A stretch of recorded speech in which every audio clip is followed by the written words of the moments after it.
You're listening to Living Podcariously, bringing you real men's perspectives, unfiltered, unapologetic, and uncensored.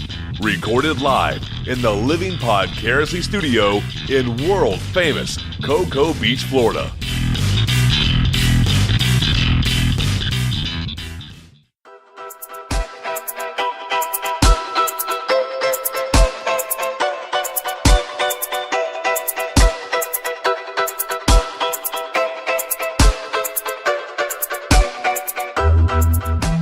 Welcome to Living Podcariously.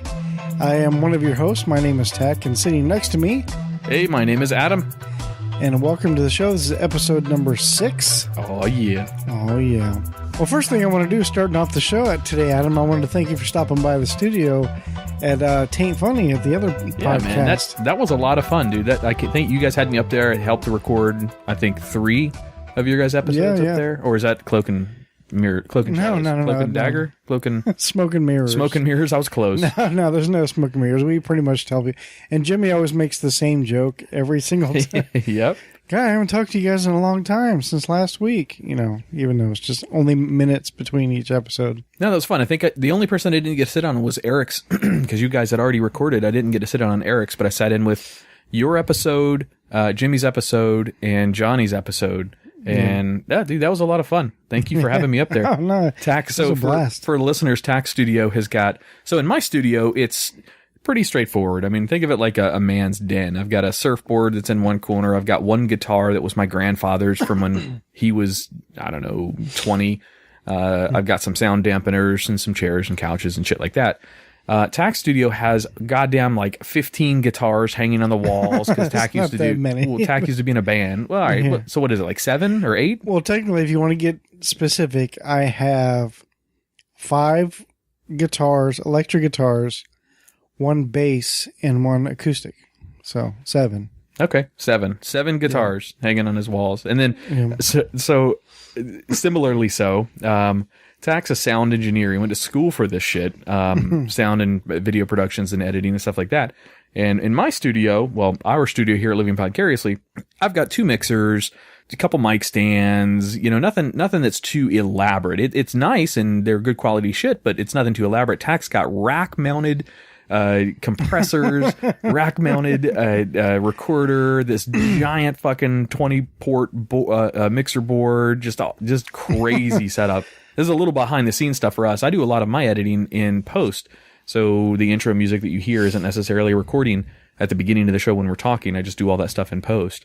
Tax was pretty cool. He was doing all that shit live on the fly like a real radio station, which was pretty cool. Yeah, I liked doing that. We did a couple episodes where I edited the music later, but I really liked the live of it. I like listening to the show and listening to the music and then doing it all live. Yeah, I agree. Hopefully we can get some product integration sponsors in here and they can donate some higher end equipment like what you've got, so I can start doing that stuff with us here as well. Right. Oh, my phone is vibrating. But anyway, so hopefully we can get some better equipment in here, kind of like you guys have it there. But I was really impressed. Yeah. I had a good time. You guys hit some pretty cool topics. So if you guys do like I do, I strive to find good podcasts to listen to. Obviously, when you get past the big stars like the Adam Carollas and Jimmy Kimmels or Mark Maron, whoever out there is podcasting, when you get past those, you're looking for more focused podcasts on what you like to listen to. And Taint Funny is comic books, media, movies, music, television, movies, everything you can imagine in media. That's pretty much the topics of conversations that they have. So I had a good time. Talked about some comic books, heroes of mine when I was a kid, and what kind of movies I'm into and shit like that. Had a good time. And got my chance to poke fun at Tach. It's weird in your studio, in the Taint Funny studio. Yeah. It's like a contagious effect. Everybody picks on Tach, and I thought it was just that group of people, but when I was there, I started doing it too. I don't understand how it happened. It just kind of did. But yeah, it's just it's a nice little social experiment, like what we talked about. That's a good point. Oh, wait, was that on Twisted 10? Was that Living Vicariously? How many podcasts do we produce? I don't know. They all run together now. Yeah, they do. So when do those episodes come out that folks can listen to? To include Eric's, I mean his as well, but well, Eric's episode will be tomorrow. By the time this is out, it's already out. Release every Tuesday. So okay, once a week. Tuesdays. I try to release every day, if you know what I mean. Yeah. Oh, no, I do that, but hopefully one day I'll have a girl. You'll have a reciprocating partner. Yeah. But your first episode will be on next Tuesday. I believe that's the 22nd. All right, cool. Let me just double check it. Yeah, the 22nd. And then the next two subsequent Tuesdays after that. So if you guys are looking for more content, you like this type of genre of podcast, go download Taint Funny. It's the exact same stuff. It might not have as many, dick and vagina references as Living Podcariously, but it's right up the same level of comedy. Yep. Oh, cool. Cool. So, do you know what today is? Recording day is Monday. But other than that, no, not really. Well, it's actually today is 2 days, really. Because today is March 14th. Okay. Which is also known as Man's Valentine's Day or Steak and Blowjob Day. Really? Yes. You have a little gift over there in the corner. Is that for me? Are you going to give me a steak and a blowjob tag? Is that what's going on here? I wrapped the blowjob. So today is International Steak and Blowjob Day. Yes, it's otherwise known as Man's Valentine's Day. Hang on just a second. Hey, Andrea, got some news for you. I'm just kidding. She's going to come in here. And also, it's Pie Day. So don't forget to eat your pie with your steak. So Pie Day. 3/14. But March 14th. March 14th. 3.14. That's right. I like last year's. We kind of talked about this earlier. I like last year's Pi Day better. So the pi is 3.14159. Mm-hmm. Well, how they say it's Pi Day this year is you average that 1.159 up into 16, so it's 3.1416. Well, last year it was more accurate, 3.1415, and then the next three characters were the time, 9 in the morning. Mm-hmm. But hey, it's semantic, cool. Really. It's kind of like May the 4th. Too. So you eat steak, you get a blowjob, and then you also eat pie on today's date. Yes. Okay. Eat your girl's pie. I like it. So so March 14th every year is International Pie Day. Is that the idea behind it? As well as Steak and Blowjob Day. As well as Steak and Blowjob Day. It's just a great day all around. All really. right. Our female listeners out there, hook your boys up. Even look, that is a gift that even if it comes in belated, it's an okay gift to give belated. I'm just saying, like a belated Valentine's Day kind of makes you look like a douche. It's better than nothing, but giving your girl a belated Valentine's Day card or a birthday card or something after the fact, and she kind of is, well, girls, we will not get upset with a belated steak and blowjob day. All right, that just is not ever going to happen. What's kind of neat too is about on Pie Day is my work celebrates Pie Day, so we had like pies everywhere. No shit. Yeah, just a huge assortment of pies. They do it every year. Tach works at a pie factory though, so it's a little odd. Oh yeah, that's probably explains it. So Adam, are there any types of girls, famous? Yes, all of them. Sorry, I didn't famous, understand. professional, etc., that you would be intimidated to have sex with? Intimidated to have sex with? Give me a second. Let me think about that one. Yeah. I have to think about it too because I don't have an answer. A lot of guys might answer yes if it's a supermodel or some female figure that they've always aspired to be with or fantasized to be with. They might say they have issues with that because of the way they look or something like that. I really don't give a fuck. I have no, I know how I look. I'm comfortable in my skin, so I don't ever have any reservations about that. However, being intimidated might be another thing. Like I would be intimidated having sex with China. All right, the wrestler. Oh my god, because her cock is bigger than mine. Yeah, she's got a big old hanging banana down there. Jokes aside, that's a real thing. Go look up porn for China with her sex tapes released. It's quite interesting. She's got a pinky sticking out. Intimidated. Let's see. Well, I guess really masculine, overbearing. Oh, you know what? Yeah. Okay. All right. I thought about that. Okay. I am not into a dominatrix of any kind. No. Now, I'm not a domination kind of guy. I don't care about the passive, subservient, none of that. I don't give a shit about that. I just have sex, have fun. Mm-hmm. But I don't think that I would enjoy a woman that is only pleased by being the dominating figure in the bedroom, by living that role. Basically talking about like S&M, like sadists and masochists and that kind of shit. Yeah, I don't think that would I think that would probably intimidate me a little bit because it wouldn't be pleasurable for me. Maybe it would. I don't know. I've never done it, but I don't think that I would enjoy it. No. I've never fucked a guy either, and I don't think I would, but I can't speak from personal experience. So, You know what I mean? That kind of stuff, I don't know. I think that would probably be the only experience I would have that would be intimidating. Yeah, like, I think my only intimidation would be because I've put on a little extra weight now. And so, like, if I was, let's say it was planned and set up and I was sleeping with Mila Kunis tonight. Yeah. You know, I would be a little intimidated, a little concerned because, like, maybe like, well, maybe she won't find me attractive or whatever. You know, we're not all as beautiful. That's what Rufinol was invented for. We're not all as beautiful as Ashton Kutcher, you know. So I don't know. But you know, who knows? But if she already has seen me, it's like, oh yeah, no, definitely, it's happening. What if she came up to you, Tach, and said, "Tach, I really like redhead guys with a little bit of a belly." Because you're not a big guy, let's face it. Score. But you have a little bit of a belly. If she said that, if she goes, that's really my fetish. Said no woman ever. Yeah. But what if she did? Some girls like guys that have some bellies. Right. I actually knew a chick who actually prefers, like, my build. Huh. And that's a very wise woman, whoever you are out there. Yeah. Yeah. If there's any other ladies out there that do prefer that. Tach's not, look, you're painting yourself like a my 600-pound life. You're not that's how I feel, You're though. not a big dude. You just, you like me have a little bit of extra belly. And that's really about all it was. I was 259 at my heaviest. So I was a big motherfucker. You're much taller than I am. I went on weight loss, some sort of weight loss powder, and I still have some of it out there. It fucking worked great. I lost in 6 months. I made it all the way down to 200 pounds. So, and that's good for me. A 6 foot, 200 pounds is about perfect for me. I don't want to be skin and bones. Where, I mean, fucking doctors say to be healthy, you need to be at 6 foot. You need to be like 179. Right. Fuck that. If I was 179 pounds, there would be nothing of me. It would be all skin and bones. Right. So my ideal weight is between 190 and 205. That's ideal for me. That's a good spot for me. And I could lose 10 pounds taking a good healthy shit one day. So, give me that buffer space and I'm comfortable there. Gotcha. I've gained some weight since then though. I'm back up 210 or something like that now. Yeah, it sucks. Hey, it is what it is, man. I shouldn't have eaten what I just ate just before we started. I'm already feeling it. I'm just like, I feel. Well, it's not exactly any less healthy than what I usually provide in studio. So it's probably about the same caloric But I intake. didn't eat as much though. Like when you usually get like pizza or something, I only eat like 2 slices and that's it.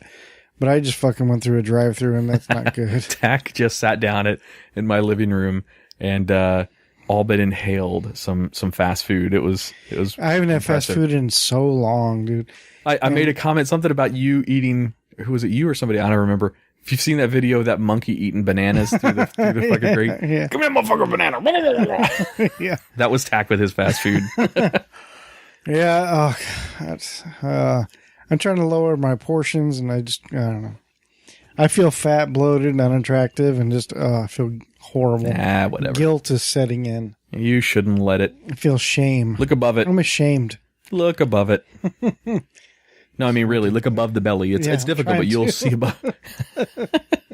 Okay, so let's see here. Hey, I guess we didn't exactly introduce. It's just Tach and I this week. We don't have any guests in here with us, which is for us kind of therapeutic and kind of nice because it's just us. You listened to last week. Yeah. It sounded like we had a bunch of chickens in it. We kind of did. I love Kim, and her two friends are absolutely adorable. But, yeah, they were all three gorgeous girls. It was quite great eye candy sitting in here. Yeah, it was a lot of banter and girls oogling over Oliver, the new living vicariously puppy. Yeah. So here's a useless fact. And really some questions as well. Your cerebellum in the back of your brain monitors movement. This is why you can't tickle yourself. And why masturbating feels different than, say, a hand job. What if I tickle myself while masturbating? Then that's just a good time. That's a Tuesday night. However, some schizophrenic people can tickle themselves. So, does masturbating feel like a hand job to them? And also, what are ways to trick your brain so it feels like a handy? Can blocking view of your hand work? Gloves? Doing the, quote, stranger? Using a non-dominant hand? These are... You ever heard that this psychiatric analysis or I don't know what it's called when they psychiatric diagnosis of somebody that gets a transplant. Like let's say you receive a hand transplant and that you develop a ghost hand. Have you ever heard of this before? I've heard of ghost pain from being like when you get a limb removed and then you feel like the pain as if it's still there. Your brain still associates with the nerves. Well, in this syndrome, it's very rare, but it happens. The signals in the brain are interpreted incorrectly, and the hand or whatever the appendage is doesn't perform the way that the person thinks it's supposed to, and it literally fights the body. Now, doesn't necessarily really fight the body unless the person has some sort of schizophrenic history, so some sort of mental disability that they've not necessarily found until this actually occurs. So I wonder if you have a ghost hand and then you make your ghost hand jerk you off, if it would feel guilty about it afterwards. I don't know where I'm going with that, but it'd feel regret and shame. It'd be the first time that your hand would feel regret and shame. Like you wouldn't know what that feels like. So the question is, based on the cerebellum and how the cerebellum controls things, you're not supposed to be able to tickle yourself, and the sensation you get from masturbating versus the sensations you get from somebody else giving you a hand job, it's just all different because it's controlled by the cerebellum. Is there any way you can inhibit the cerebellum to where those sensories aren't the same? You know what I mean? I think that's the overall question. Like, have you ever done the, quote, stranger? And for those listening who don't know what the stranger is... I can't say that I've ever done it on purpose. I've never done it before, but if for those people who don't know what the stranger is, it's basically... Well, I've never tried this, but... So you somehow you block off circulation blood to your arm, so your hand goes to sleep, and then you jerk off. So it feels like somebody else is doing it. Can't imagine it lasts very long, though. You only have a couple seconds, really. Well, I mean, neither does masturbation if you're doing it right. Just saying. It's true. Hey-yo. Hey-yo. Have you ever done the stranger? I've never done the stranger on purpose. Now, I've woken up in the morning sometimes and, I'm like, hey, my hand's asleep, and let me see what this feels like. But now I can't. The problem that I have with that is I can't sense the grip that I'm putting on something with when my hand is asleep. Ooh. So really would choke it out if I tried, but I can't. So when I go to pick up something when it's early in the morning, or the worst, trying to turn off the fucking alarm clock with your ghost arm because it's asleep, and you're just knocking glasses over, and you have no sense of feeling because those nerves are all dead, waiting for the blood to hit them again. I don't think it would be functional enough to really do it. But I'll tell you what, you were supposed to do a science experiment a while back, 2-3 podcasts ago. I'll take on that one. I'll take on that science experiment. So the next time I wake up with a numb hand, or if I can sit on it long enough for something to make it go sleep, I'll give it a shot, and I'll report back in the future. I've got no shame. I'll try it. I'm all right with it. Yeah. I do keep forgetting about my experiment, or it's not really an experiment. What is it? How many boners do you get? Accidental boners do you get? Yeah, in a day. And I keep forgetting to do it. Well, I'm off tomorrow, so... All right. I won't shake your hand tonight on the way out. All right, understood. All right, well, let's take a break. And when we come back, we're going to hear about the good guys from Adam. Being put into the good guy category, yes. All right, and we'll be back.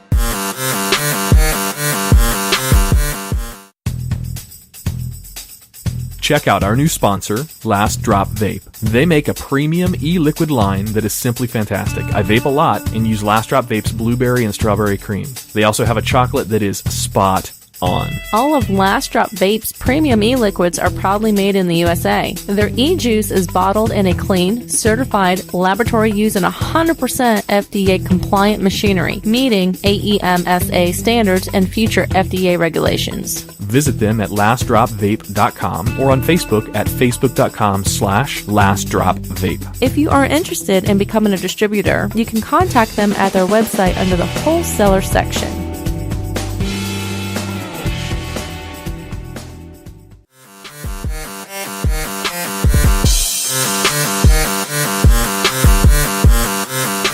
Welcome back to Living Podcariously, episode number 6. Tach alluded to something just before the break. Tach, have you ever been put into the good guy category, or like the friend zone? Friend zone category? Yeah, of course. Yeah, I have too. Yeah. It's happened a couple of times. I will say my game isn't as strong as I wish that it would have been at some times. Well, sometimes it doesn't matter. It's just you just get put in there. Yep. So I found a story that I found really, really interesting.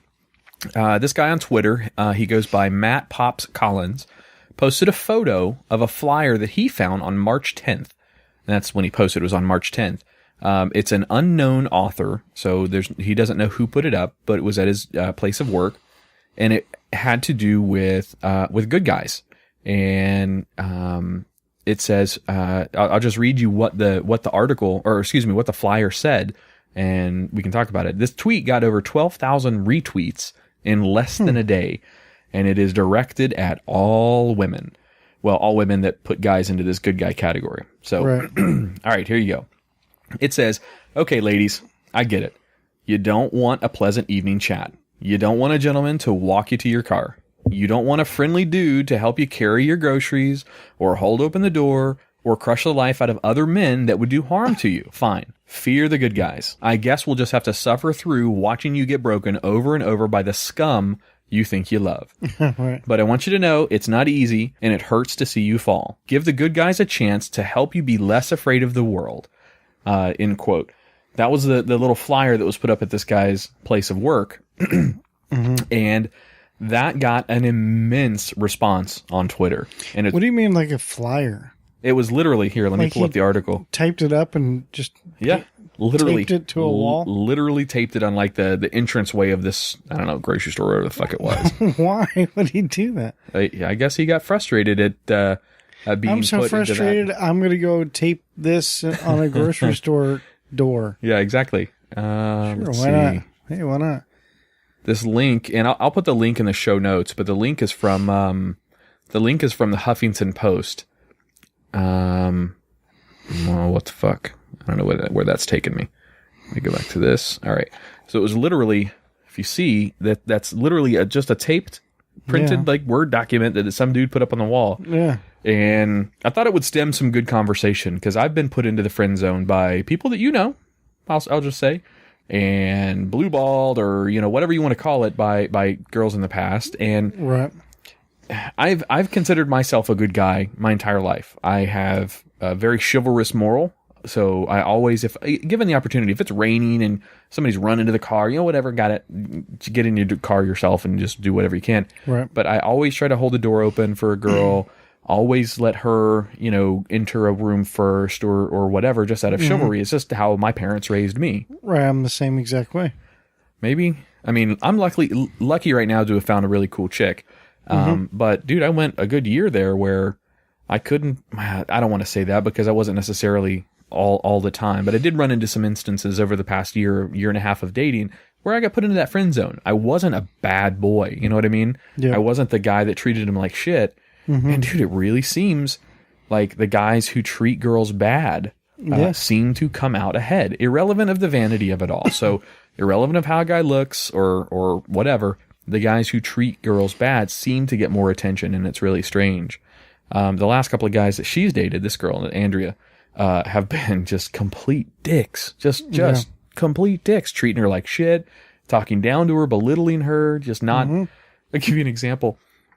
And this might be getting too personal, so if this is too personal for her, I'll cut it out, but a birthday present that Andrea got, or was it Christmas, whatever, one of the two, she had gone shopping a couple days prior and just went like to Target or something and bought several things, but one of them happened to be a pair of socks. All right, just a goofy pair of novelty socks, nothing like work or anything like that. And the day comes around, and the boyfriend goes and gets those socks, puts them under the tree or wraps them up for her birthday, whatever it was, and gifts her those socks back to her, those same ones she had just bought for herself. So, and that's status quo. That's what she's been through. I'm confused. So she bought the socks for herself? Yes. Okay. He wasn't even there. And then he, found them in her closet or whatever, in her drawer? I think she goes, so it is my birthday, and, did you get me anything? And he's like, oh, hang on a minute. So he goes and pulls the socks literally out of the drawer, puts them in a bag, and gives them to her. Winner! Winner! Wow. And, dude, it is what it is. I mean, that kind of stuff happens. Yeah. No, I mean, I've seen, I have a couple of friends that are in horrible relationships, girls that I know. And one particular girl, she's been in this relationship for a few years now, a couple years. They have a kid together, and he is he treats her like shit, like horrible. Really? You know, and then, like, he's cheated on her how many times? She acts like she doesn't know about it, but she does. There's people telling her, like, you need to not be with him. Like, you know he's cheating on you. And at first she was in denial. No, he's not.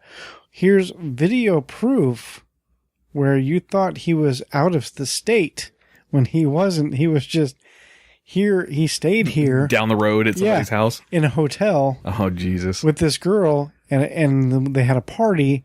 Here's video proof of him at this party in this hotel room with this girl. And she's just like, meh, meh, meh. Of course, she, would confront him about it, whatever. There's been other times where, like, he said, like, horrible things to her, and then, so she'll kick him out or whatever. And then, of course, I'll talk to her about it, and then she's like, no, that's it, I'm done, da-da-da, I'm like, good, you should be. This guy's a dick, and, why you keep putting up with this crap?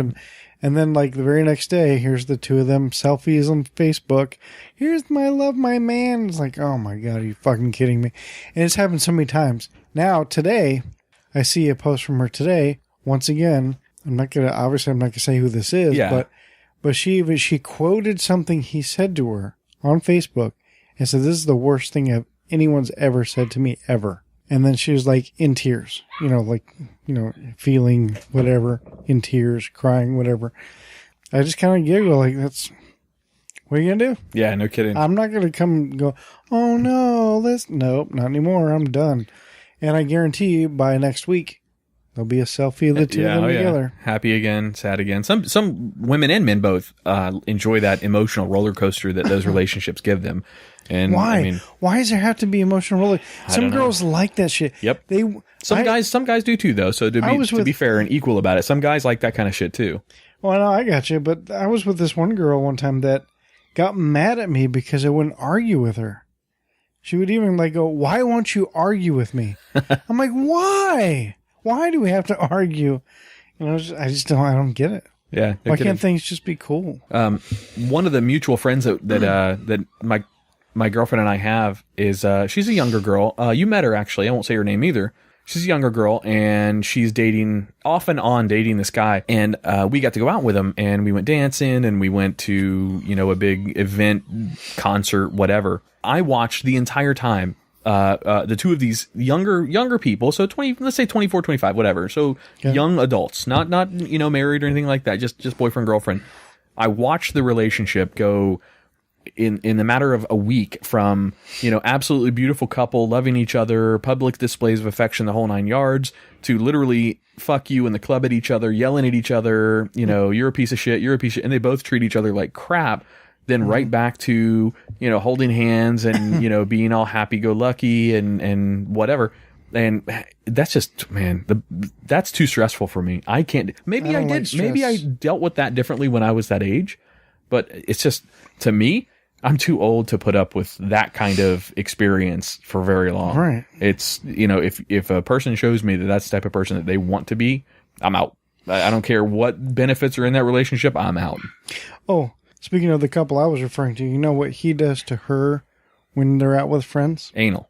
No, I'm just kidding. You know what he does to her when they're out with friends? What? I don't know, because he won't take her out anywhere. Really? And she's not allowed to go. Very controlling. So when he goes, I'm going out with my friends, well, can I go? No. Yeah. Well, where are you going? I'm just going out. Yeah. I'll be back when I get back. That's too much shadiness for me, man. Right. So, all right. So, girls, give your good guys a chance, please. You're missing out on something that could be great. I mean, I'm not saying for me or him or, I get you that there's probably some dopey dude that is like drooling all over you and maybe a little creepy. I gotcha. I'm not saying give that guy a chance, but not the creepo, but the good guy. The guy that, all right, so here's a good example. The guy that maybe you work with or you have mutual friendships with that you've noticed in the past maybe is a funny guy or, does polite things and is very nice, but he never comes forward and, takes that challenge, that initiative to ask you out. I guarantee you he likes you. He's just nervous to do it, or he doesn't think that you're available or something. Give that guy a chance. Please give him that chance. And I think it's kind of funny, too. There's a girl, friend of mine on Facebook who posted just like this. why are there no good guys anymore, or something like that, you know? And then, of course, there's a thread like that lasts forever of all the dudes going, what are you talking about? It's only because you treat them like shit and you push them aside. And then, you know, it's like, how come guys don't do this, don't do that? And then the other guys are commenting, so I decided to comment too. I'm like, they are literally everywhere. Every single one of my guy friends is exactly like this. Yep. All of my guy friends are all very chivalrous, polite, nice guys, no criminal records, all treat their women perfectly. I don't have a single friend of mine that's I consider a close friend that is horrible to their girlfriend or wife. Actually, you just stemmed something for me. When you start a new relationship with a girl, if she asks for your driver's license number, what does that tell you? What does that make you think? I've never had that happen before. It happened to me. Why? Well, and she was honest about it, and I told her, I said, look, I have nothing to hide, but why do you want my driver's? She goes, well, I'm going to run a background check on you. And I'm like, well, care. That's, I mean, good on you for protecting yourself. I guess number it's one. better than your social. Well, look, if somebody can take my social and fuck it up any worse, they're a damn magician. I hope that my credit gets hijacked. That way they can improve it for me. Right? Ain't nobody going to get anything on mine. No, I'm just kidding. No, but yeah, the girl asked me for my driver's license number, so I gave it to her, and I told her, I said, look, I've held government clearances since 2002. I'm squeaky clean as they come. So I have too. I've had government clearances. So I have nothing to hide. So all right. Let's talk workplace again for just a second, Tach. Okay. Have you ever slept on your job? Have you ever been busted or not sleeping in the workplace? I have slept on the job. Yes. Yeah, I have too. I've got a couple stories, and this is I'll go into the story that I found that I want to talk about here in just a second. But back I don't remember how old I was, but I was working in a little network room. All right, so I ran a server operations room, so I had to manage servers and networking equipment and all this shit in this little room. And, you were in the room with the servers? Yeah, I was actually in the. So it was probably like 62 degrees. Yeah, it was fucking cold, but I like it cold. No, that's what I'm saying. I keep my house at 70 year round. Especially when you get a nice breeze on. Yep. Put me right out, man. Well, and the door was siphon and magnetically locked, so you couldn't just walk in the room. It took a lot to open up the fucking door, and it was on my desk. Like fan noise too? Yeah, nonstop, white noise, nonstop. Yeah, I would be fucking gone. Well, I started a really bad habit at this job, and I'm glad that I broke it, but I started a really bad habit to where I would come in the room and turn the light on, and that's typically how people knew that I was in there, was when the light was on. But I would go in there and go to sleep because I was either hungover or maybe still drunk from the night before or something. Well, I would take the little Post-it notes, because it was bright lights in the server room. I'd take these Post-it notes and literally post them to my just above my eyes. So when I closed them, it completely created a little shade over my eyes. And then, but the funny part is when I opened them, they would open up with my eyes because it was right on my eyelid part. What the fuck is wrong? Well, when I heard somebody trying to come in the door, sunglasses. Yeah. Well, I mean, yeah, but look, I was drunk or young or hungover, or I don't know what we want to say, but that worked better than the sunglasses for whatever reason. But yeah, I used to sleep on that job. I also, so this is when I worked out in another part of Florida. Well, what were you about to say? You said so when somebody would come in. You could hear the door starting to, as soon as somebody would try to open the door, you could hear the door starting to ajar, and they'd have to push the fucking buttons on this big cipher lock. So you could hear it was loud enough to wake me up. So I could quickly take off the fucking things on my eyes and pretend like I'm working, all red, bloodshot eyes, whatever. This other place I worked at out in the other side of the state, they had placed me on a night shift. It was a rotating shift of employees. And they placed me on a night shift just because it was my turn. And it was literally just watching monitors or these screens all night long just to see if some alert was to come up or if something was to happen. Yeah, that sounds familiar. Yeah. You had audible alerts plus visual alerts and whatever. And yeah, dude, it was everything I could do but fall asleep in that fucking place. And it would be the quick 15-minute power naps, it seemed like, or they were probably even like 2 minutes, but it felt good. When you came out of it, but suddenly your adrenaline kicks in. You're like, oh, I need to be awake right now. It was, that sucked. But all right, so have you ever fallen asleep in a place like that? I'm not going to go into too much into detail, but because I am in security industry. I haven't always been security. I've only been in security like the past year, almost 2 years. So, but there's been times where I was on the overnight shift on security, where all I had to do was just sit and stare at computer monitors, cameras, and shit like that. There's times where I've accidentally kind of like nodded off and then kind of like, oh, like jump up, like, how long was that? I have no idea. You know, it could have been just 30 seconds or it could have been 20 minutes. I had no idea. And I was like, that's the worst feeling in the world. And I looked around, checked make sure nobody was like, okay. And I knew I wasn't going to be disturbed all night long. And it just kind of sucks. Every once in a while you get those nights where you're just being on overnights, like 12.5-hour shifts on overnights for month after month. Oh yeah. It's wears brutal. on you. And it's unhealthy. It's awful. Oh yeah. It's horrible. This guy, so this article that I found again is from Huffington Post. I'll just read the article to you and then I'll show you the picture. On his first day working at an internship for a tech startup, a Reddit user, you know what Reddit is, right? Yes. All right. A Reddit user who posts as the Orange Duke passed out sitting upright at his desk. The lighthearted staff decided to snap an office photo with him as opposed to, getting him in trouble or something. Mm-hmm. When he awoke, he found the picture. Thought it was so funny, he posted it on Reddit. All right, now, here's the problem. Once the picture was posted to Reddit, it didn't take long for the jokesters on the content sharing site to find the photo and completely Photoshop the hell out of this guy. I don't know if you've ever seen any of the other Photoshops that Reddit has ever done before. It's ridiculous. So let me show you the original. And this is going to be up in the show notes as well as on our Facebook page. Shit, that's like him and like the entire, like all the employees gathered around him. You see the dude sleeping upright with his headphones on, and you see, I don't know, what looks like about 12 people all huddled around him with thumbs up and smiling because of because of that. Well, they started, and I'll just give it to you, just start scrolling down through there. They started photoshopping him and his face in these in these weird images, and one of them looks like him with like Kurt Cobain playing guitar or something. Yeah, yeah. There's several of them that on are a pretty T-shirt. Funny. Was it supposed to be like Bob Marley kind of a possibly? parody? Yeah, I don't remember them all. There's one is Prince Adam. Yeah. just put it this way: if you get a goofy photo of yourself like that, don't put it on Reddit because Reddit will tear it apart. For those of you who don't know what Reddit is just a message board site where you think of a topic, any topic in the world, there is a Reddit thread or Reddit message board about that topic. So it doesn't matter what it is out there. And Reddit is also the place that I should have pulled these up. This would have been a great topic. Reddit also holds the rules of the internet. Have you ever heard the rules of the internet before? No. So have you ever seen a meme? Let me just pull it up while we're talking about this because it's legitimately worth talking about. The rules of the internet are probably the best thing about Reddit. Of course, I'm breaking the number 1 and number 2 rule of the rules of the internet just by looking this up and talking about it. The number 1, like Fight Club? Kind of. The number 1 rule, do not talk about /B. The number 2 rule is do not talk about /B. Number 3 is we are anonymous.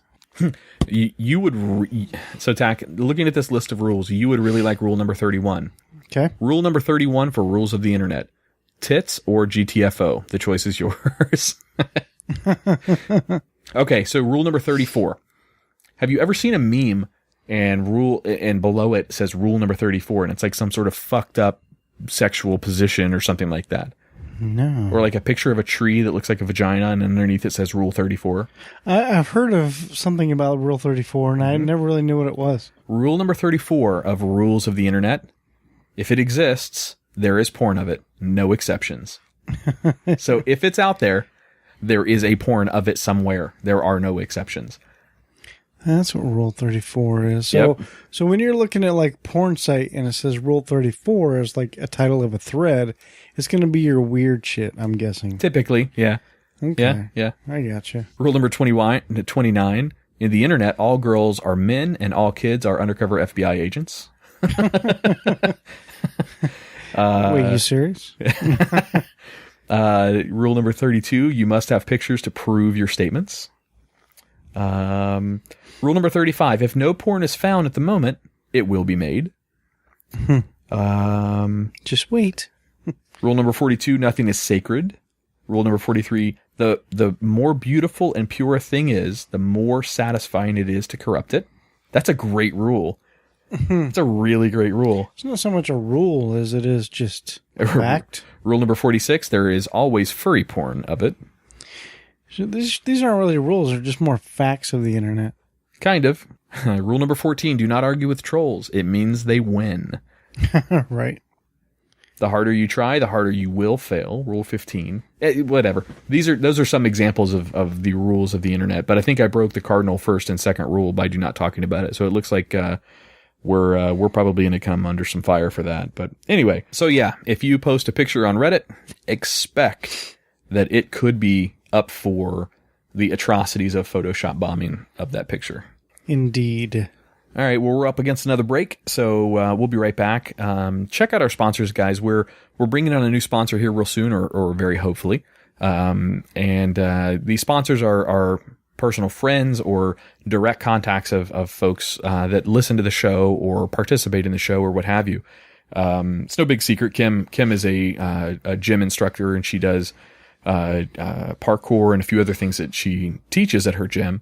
And she's approached her management or her, owners at that gym and have talked to them about potentially sponsoring the show, and they're very interested in it. So Tach and I are in the process of editing and producing a couple commercials for them to stick on here. So just understand that the commercials that you hear on our show are not the mass-produced, canned commercials from the internet. These are real, friends of the show.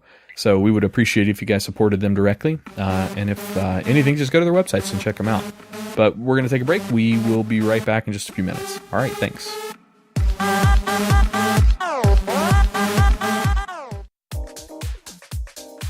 Introducing Rave in a Box. your single online stop for all of your rave and festival goodies.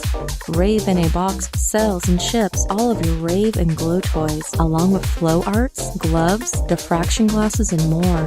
Their simple to use shopping cart and standard 2-day shipping will have your products in your hands just in time for your next performance. Visit them at raveinabox.com, also Facebook and Instagram by searching Rave in a Box. Peering into the inner thoughts and expressions of men. Women submit questions for Adam and Tach to get brutal, honest admissions. We call this the Guyry. Guyry? Really? Is that the best we could come up with?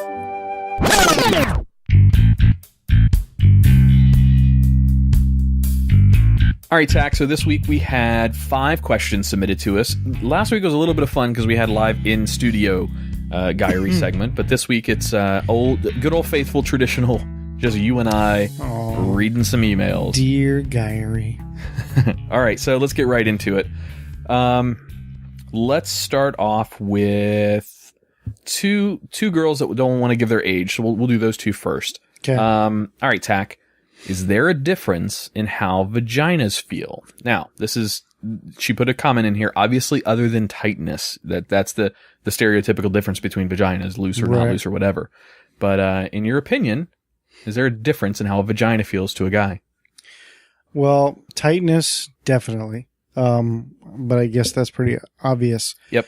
I don't know if this is considered tightness. It probably is, but some of them feel like there's a little more like depth or room. Are you going to do it? You're going there? What? Hot dog in a hallway kind of? No. Yeah. Like, it seems like the tightness is probably about the same, but then some of them feel like you're going into a tight space and then to a cave. Yeah. Like a huge room. Yeah. Well, how almost like it's shaped like, like teardropped, I guess. A teardrop? Yeah. You know what I mean? And some of them are just like more like a beaker, Yeah. And some of them are like whatever those other bottles are that scientists use. That No, that's what happens on the top of a vial. I don't know. I know what you're talking about, though. Yeah. Yeah, I agree.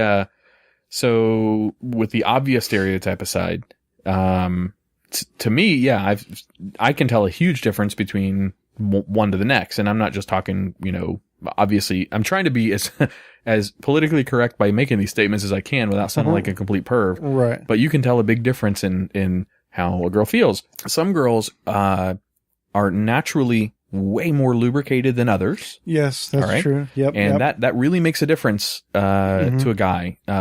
Synthetic lubricant is not as pleasurable as, a girl's natural ability to be lubricated, and that makes a real difference when longevity of sex comes in. If the girl is, too lubricated, it can be bad. Yeah, slip into the wrong hole. No, I'm just kidding. No, if it's too lubricated, like a lot of times girls get too wet, and that can be bad because it kind of, there's no friction. It's like there's no drag. Yeah. You know what I mean? You need that coefficient in there. Yeah, no, you need a little bit of that, but yeah. Yeah, agreed. There's just like with any type of skin on any part of the body, some people's skin is more taut, more tight, more whatever. So one of the most sensitive places on a man's body is the head of his penis, without any question. It's that way for a reason. For me, it's on the bottom of the head. Yeah, well, it's that for a reason. It's so during sexual intercourse, it's more stimulating and produces the effect that nature has designed for us to have. Well, some girls that are inside are less tight, less taut skin. When it's when it's looser, provides that more friction, provides more contours, more sensitive areas for a man's penis to hit. And I've definitely been able to tell a difference in the past on the different types or different vaginas. It makes me sound like a complete douche saying it, but whatever. No, it doesn't. But yeah, definitely, girls. There's that's nature though. There's not really anything you can do to fix that. I think there is surgically, but that's taking it too far. Well, you can fix tightness, but you can't really change the texture on the inside of yourself or change how lubricated or the temperatures or stuff like that. So, and besides, it all kind of feels about the same through a condom if you use a condom, so it doesn't really matter. Jack just threw up in his mouth a little bit. No, it's just condoms are just awful. They help certain things though. Just saying. No, I got you. I hear you. If you're here, here's a tip for the guys out there. If you're a guy and you're a premature kind of guy, use some of those thick condoms, and you will suddenly become a stud in the bedroom. Right. All right, so let's move on to the next question. Good question, submitter. Next question. Submitted anonymously. She didn't want to give her age. Do guys know... this is a funny question I read earlier. All right, so do guys know that when they wear sweatpants or some bathing suits, the outline of their junk is completely visible? And the follow-up to that is, do you give a shit? It's what now? So when you wear...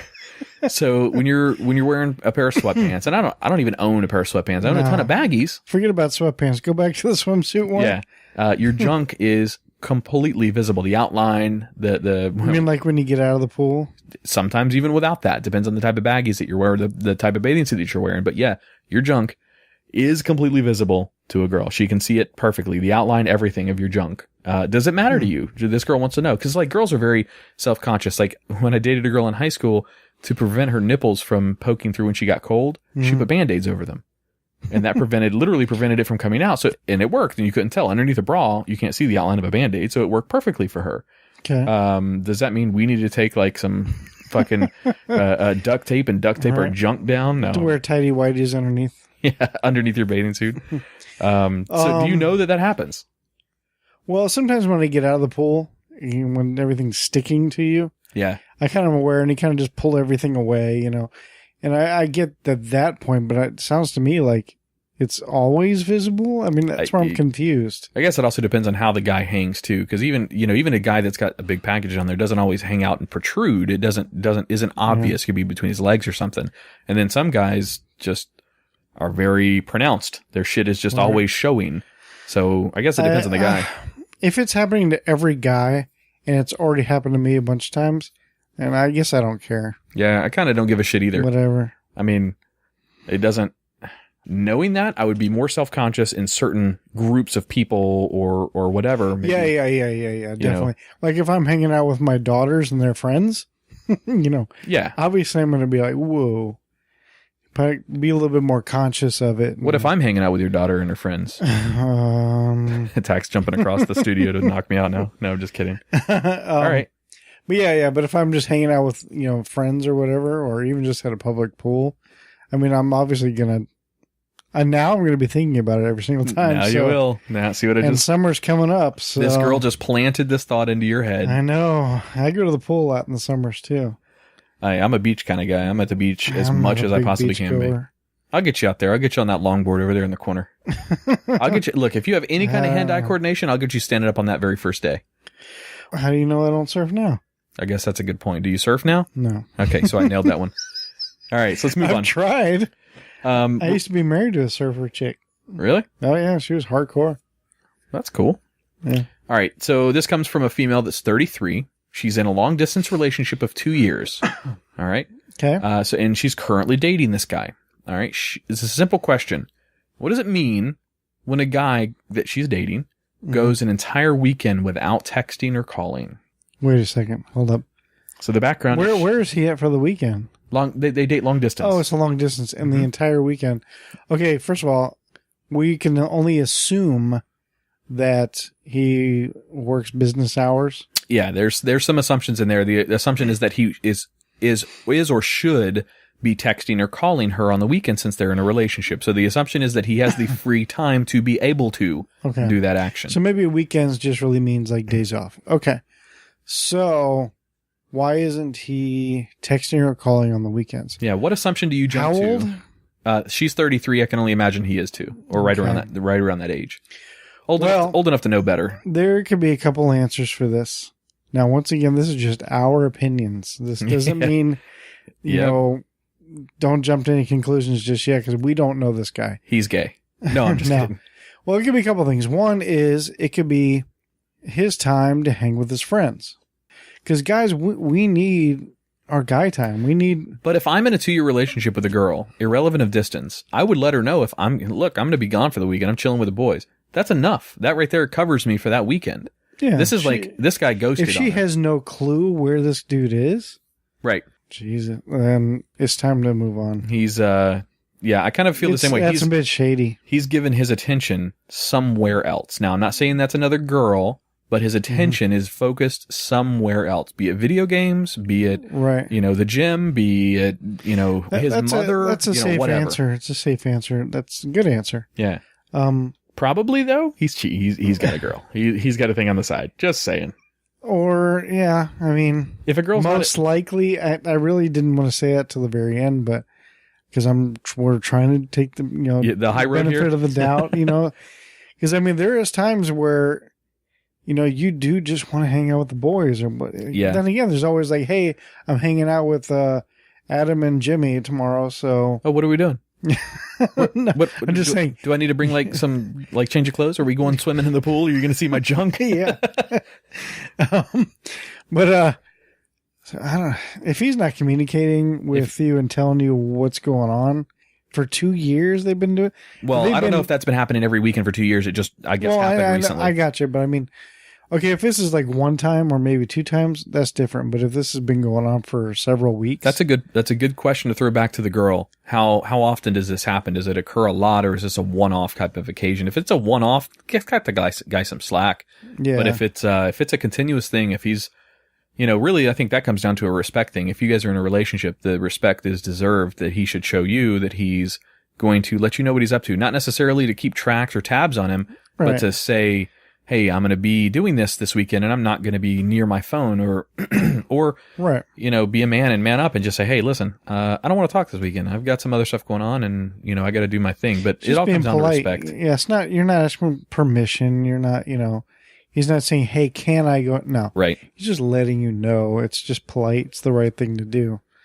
But don't jump to conclusions just yet. Or you're 33. He might have a 25-year-old on the side that's taking care of that texting necessity. You know what I mean? Now you're stressing her out. I'm just teasing She's already grabbed the ice cream. She's already... Oh. Now well, keep us in the loop. Hit us back up. Keep us updated on what's going on with this. And when you make that decision, just know Tach is single, and he would treat you better than that. And she already put me in the friend zone. I'm guessing you've already been friended. I've already been friended. All right. So the next, have her keep us in the loop. Let us know what's going on. The next 2 questions get a little bit more topical, hairy. I don't know what you would call it. All right. So this next girl is 35. Okay. And she wants to know how come some guys can come from a blowjob and others can't. This is from the same girl. All right. So let's talk about the same girl. Giving different guys blowjobs. Oh, no, you're talking about... And you want her email address? No, I'm just kidding. you need that scientific experiment to do? Now, when you said same girl, you're not talking about the same girl. No. Same girl giving blowjobs to one guy. This is a hypothetical one girl. Sorry. This has nothing to do with the girl whose guy's cheating on her. I mean, the guy who's not communicating with. Right, correct. These are different girls that have submitted. Sorry. Okay. There's a few assumptions that have to be made on this part. So this girl, over the course of her dating life, has given many guys blowjobs using her same abilities and techniques. And some guys are reciprocating of the blowjob and can come, and some guys don't like that, or whatever. No, I get it. Because I've had more than one girl give me a blowjob before, so at the same time. Hey-oh! Yes. Yeah, I have. Fuck. But so every technique is different. Every girl has a different technique. We even talked about this on the last episode. We sure did. So the reason why, like I used to have that problem. I could never finish from that. Really? Yeah. Because I like to have that hip thrusting action, so if I am going to, that's what I do during. So you like it when the guy grabs your hips and just thrusts from behind? Is that no? Like if I want to finish from that, like, and the girl's like, "Yeah, let's finish from me blowing you." Okay, so I literally have to grab their head and move my own hips. Really? Yeah. Like that's not always, but I mean, a lot of the times that's what I have to do. Otherwise, it's very difficult for me to finish from that. Interesting. From doing that, but I have. And please, I've said this before, do not forget about ball play. It's important. Don't use the teeth. And don't use the teeth. Now, the sensitivity changes from, guy to guy to guy. Some guys like some things. Like Tach doesn't, in an episode that we don't have anymore, that we have rebooted from, Tach admitted to having a sensitivity of his nipples. He can't have his nipples touched. Now, Now, definitely not. Some guys might have too much sensitivity on their parts of their penis, and blowjob is more sensory feelings than vaginal intercourse usually. You've got more things going on. Vagina doesn't have a tongue. You know what I mean? Just kind of throwing that out there. Well, we hope it doesn't. But some guys may not be able to take it. Maybe too much stimulation for them. So if you've got, or especially this writer, if you have a guy that can't finish from oral, change up your technique. Yeah, try using less of something that you're doing, or more of something. Or definitely, or more of something. Ask him if it's too sensitive. If he's stopping you because it's too sensitive, almost like it's tickling, then change up your actions. Yeah, if that's a good thing right there. Like if a guy like jerks for a second, that's not necessarily a good thing. Like to me, that always means like you're doing something that's tickling, and that's not sexual. Like that'll turn you off. Like so if he's kind of jerking a little bit, and then you're like, ooh, he must like it. Not necessarily. You might want to find out, kind of ask questions, probe, if you will, not literally. But, and also, if your hands, don't just use your hand as a mouth stop, move your hand around, Yeah, definitely. Use hands, do something, just change it up. If they're having trouble, then, maybe you should talk to them or just try different techniques and see how that works out. All right. Last question comes in from a girl. She's 40. Our ages of our listeners, by the way, range pretty dramatically. Yeah. I'm impressed. I'm impressed how many girls that we're reaching, which is, I guess, impressed and shocked a little bit. But anyway. All right. So, she's 40. She wants to know, how come some guys like anal and others don't? That's a good question. Okay, Adam, do you? Depends on the girl. And without getting too detailed on my current relationship, because that's out of respect for her, I'm not going to get into the details of that. But in prior relationships that I've been in, I used to never be interested in that, ever at all. I was not interested in that in the slightest. I even have watched porn to it and just didn't even like seeing it on porn. In fact, I still don't like seeing that on porn. But then I met a particular girl in my history, and she enjoyed it. She knew that I didn't. So she got me a little bit inebriated and had me try it one night. And lo and behold, I enjoyed it. And I have done it off and on with the girls that I've dated and whatever since then. So I guess I'm a convert. I have been converted from the old ways to the new ways, I guess. So I do enjoy that from time to time. It's not my go-to, don't get me wrong, but if it's pleasurable for the girl, then I enjoy it. I wouldn't go to that always. So if the girl didn't like it, I would never do it, ever. I'd be okay never having it again for the rest of my life. But if she likes it and she wants that, then I'll do it. Gotcha. Yeah, I've done it with a few different girls. I'm like you. I'm not a fan. It feels different. It's weird. Definitely different, yes. I've had, like with the one girl I did, she hadn't had too much experience, but she was like, hey, let's give it a shot. So we did. It was meh, whatever. I've had other girls that just like demanded it and wanted you to slam that shit home. Yeah, yeah. But I've only done it a few times, and I'm like you, like, I'll never request it ever. Right. If she wants to, all right. But if I never do it again the rest of my life, that's fine with me. Right. I don't really care. I don't think it's a big deal, and I don't really care. We're in the same boat on that one then. Okay. Yeah, and I know of other guys that like obsess over that shit. Speaking of that, have you seen meatspin.com? What is it? Meatspin.com? No, but it sounds when you get home, just pull it up on your phone, meatspin.com. It has to do with anal But yeah, I'm like you too. Like if you're watching porn and they start doing anal, like nah, I skip over it. I don't care about watching anal. Listeners don't go to that site at work. Just saying. Right. That's all the questions I had for the Guyry this week. It was a slower week. Last week we did an hour. Well, not quite that long on the Guyry because we had so many questions from the girls in studio. Yeah. But that was a special in studio. It was a very special. It was a live episode. edition. Yeah. I enjoyed that. That was a lot of fun. We'll have to get some Kim and some of her friends back in here to do that again. Yeah. She's got some hotties for friends. Yeah, she does. A lot of her friends are really cute. Damn. Start going out with us, Tach. All right, guys. Well, that's the end of the episode. We appreciate you guys listening to Definitely. Episode 6, right? Yeah. 6? This is 6. We did 4 and 5 last week combined with the girls in studio because they talked too damn much. No, I'm kidding. No, it was fun. We had a lot of fun in here. Good times. Is there anything else you want to add, Adam? No, man. I think we're good for this week. We've got the post production work to do on the Twisted 10, so that's going to take up a little bit of my editing time. Yeah. So that's an upcoming podcast to look out there for. It's called the Twisted 10, also with me and Adam as well. That should be up now. I don't. Let's see. This is going to release this Thursday, so no, it'll probably be up by this weekend. So if you're looking for another podcast to listen to, look up the Twisted 10. It's like Tach was saying, it's another production by Tach and myself. And we've plugged it a few times on the show already, but it's a host-generated, original and unique top 10 list each week. So the show is very, directed towards something on each and every show. So there's some pretty good content we've already got recorded, and we're going to record another one here tonight. So there'll be 6 or 7 episodes up by the time you guys hear this. Yeah, these top 10 lists can be about anything. So yep. Anything at all. They're listed on iTunes and Stitcher and all those as explicit as well, and that's not because we get as graphic as we do in here sometimes. No, definitely not. But we do say fuck and shit and stuff like that. So it's not even that often. Like I kind of watch my mouth a little bit on that one. I don't know why, but I just do. It's not really called for, Yeah, different format for sure. But yeah, of course, I don't know. On the next one I'm about to record with you, it might get a little hairy. I'm just saying. I'm excited. That's another thing too. Adam is like, we each bring a new list to the show, so we take turns on. I'll bring a list, and eventually we will have guests that will come with their own list.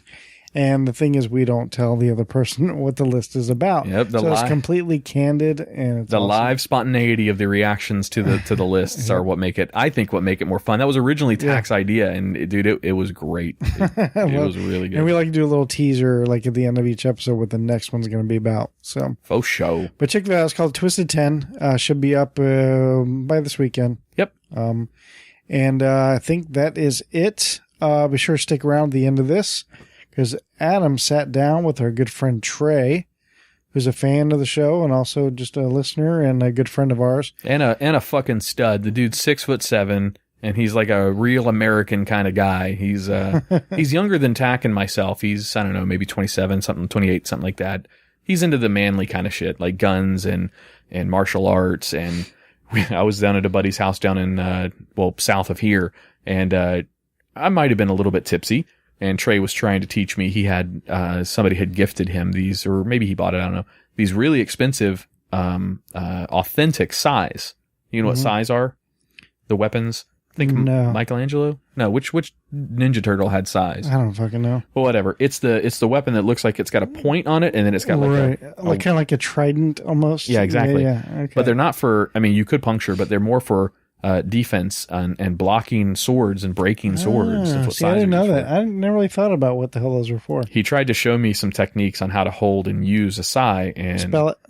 I don't sai. S-A-I. I really have no idea. Oh, I don't know if it was like a P-S-Y kind of a thing or what. No clue. The P is silent. But anyway, he talks about some of his weapons and stuff like that. So I do an interview with him at the end of this show is where I'll insert it. And he's a cool dude, man. He's a good listener, good friend of the show, and a listener of the show as well. So I wanted to get him in here, Tach, when you were here, but he was down from Georgia, so we could only get him in for a limited time. Yeah, no, it's cool. All right, guys, we appreciate you listening to this week's episode. And once again, my name is Tach. And this is Adam. And you guys have a great night. Thanks for listening. We've got a very special in-studio interview. It's our good friend and listener of the podcast, Trey. How you doing, man? I'm good, man. Thanks for having me. Trey's for the listeners. Trey's about 6'6", 6'7". 6'7". In our little studio in here, he doesn't exactly fit on our couch, but I guess we'll make it do. The world's not made for us. So you're looking a little bit hungover this morning, Trey. How you feeling, buddy? I'm good. Still standing. You guys got to go out to breakfast. That's not fair. I slept in and I don't know. Breakfast, sleeping in. I guess that is about six or one half dozen the other. Andrea, by the way, was still inebriated when she headed into work this morning. She had to drive us to breakfast. Who? Kim did? Kim. Yeah. Were you the most sober of all of them, Kim? Yeah. Okay. She got up. She got, of course, movie star gorgeous. Yeah. And the rest of us are still running around with our hair standing on edge. How the fuck do girls do that? When a guy wakes up, he's got like a testicle hanging out. He's got hair that's, gone for days. Girls roll over in bed when they're still asleep and they look beautiful. I don't understand how they do that. I think it's just their hair's longer so they don't end up with that Kramer hair first thing in the morning. Well, cool, dude. Thank you for coming down. So you're down from Georgia. What part of Georgia do you live in? Warner Robins. Warner Robins. I got some relatives that live in, I don't know, what's the Mexican part of Atlanta called? I mean, Atlanta is just There's a Hispanic up. There's a Hispanic like region. There's also an Asian part of it. Yeah, I've like noticed. I tried to get directions and couldn't do it. So I stopped at a mall, 2-story legit mall. Nobody spoke English. You're in Little China. Well, and again, I'm 6.5 feet tall. Godzilla. Well, I stop in, and the only That was person racist of me. the only person that speaks English is a 9-year-old girl. So she is translating to her 9 million-year-old grandmother, so I can get directions to get out of wherever I am. And I swear, it had to be the most awkward thing. So did you somehow leave with a mogwai when you left that part of? I'm not sure what a mogwai is. Man, I feel fucking old in here. Gremlins, the little mogwai. Oh, no, I wish. Did you see some old man with a great big wiry mustache selling little animals in the side of a shop somewhere that you can't identify? I went into a apparently Asian Macy's because, again, nobody.